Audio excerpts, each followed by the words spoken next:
You're watching David McElroy TV.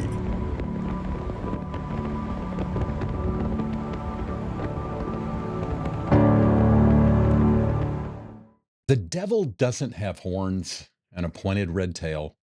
He doesn't wear a red suit.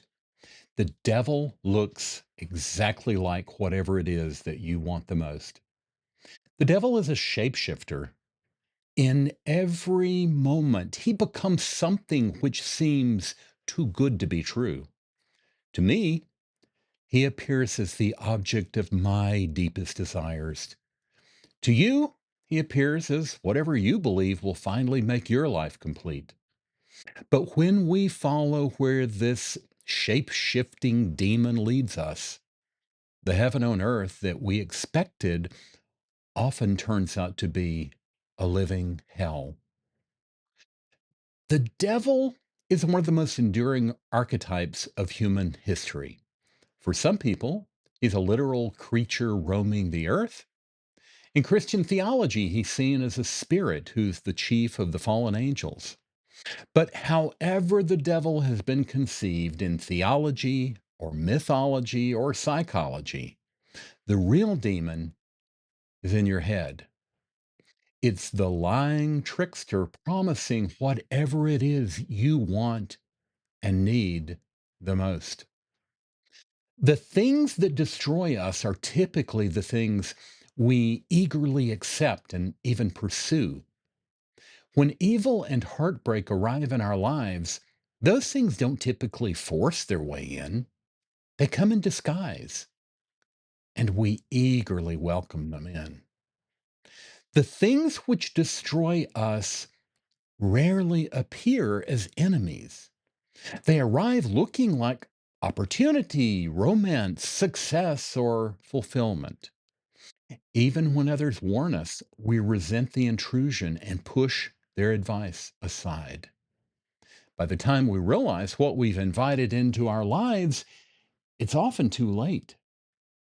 The devil in disguise hands us a roadmap that promises heaven, but when we arrive, we discover we've been traveling toward hell all along. Even when we see along the way that something isn't right, we are prone to continue following the devil we've trusted right into the place that is most destructive for us. We refuse to turn away and follow a different path because we believe we've invested too much time and energy and ego in the path we are on. And so we blindly push ahead to the place of our own damnation. We blame others for the unhappiness in our lives. We say we couldn't help whatever's happened. We say there's no way we could have foreseen what this person or that person has become. But most of us are fooling ourselves. Yes, there are some people who have disasters and diseases befall them which they didn't choose. We all have a bit of that. And some people have far too much of their share. That's true. But most of us have control of our lives and choose the paths which take us where we don't want to go. I've been watching people for years and observing which things take them off course, which things make them miserable and even destroy their lives. This is the pattern I see over and over. And I've seen it in my own life too. The devil in disguise can beckon us to follow, and we come running. We're not on the path to destruction. No, we're just about to reach what we've always wanted and needed most, the desires of our heart.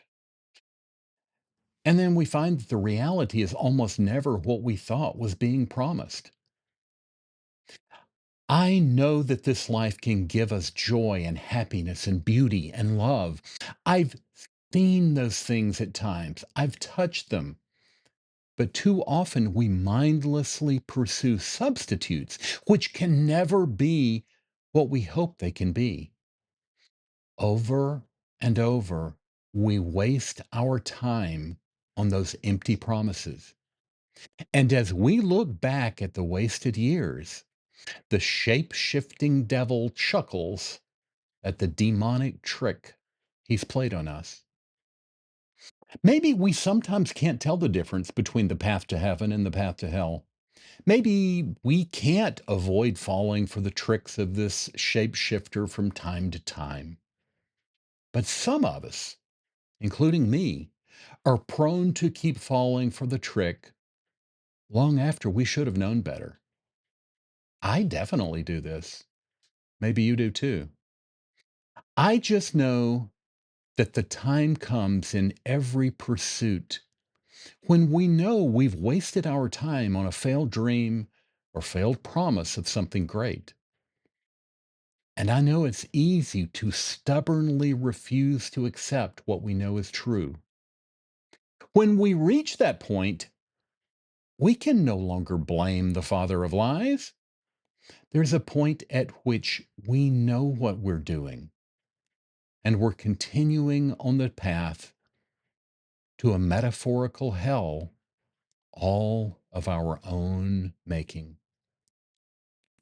I've wasted too much time looking back over my shoulder. I've wasted far too much time longing for empty dreams, which were never coming true.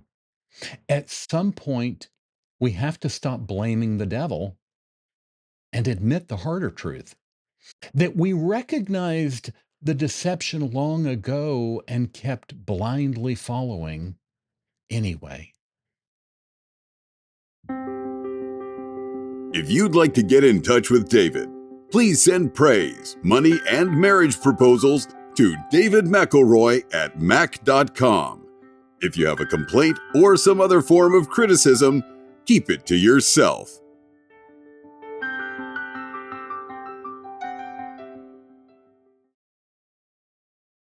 If it's David McElroy TV, it will always come with the official seal of approval.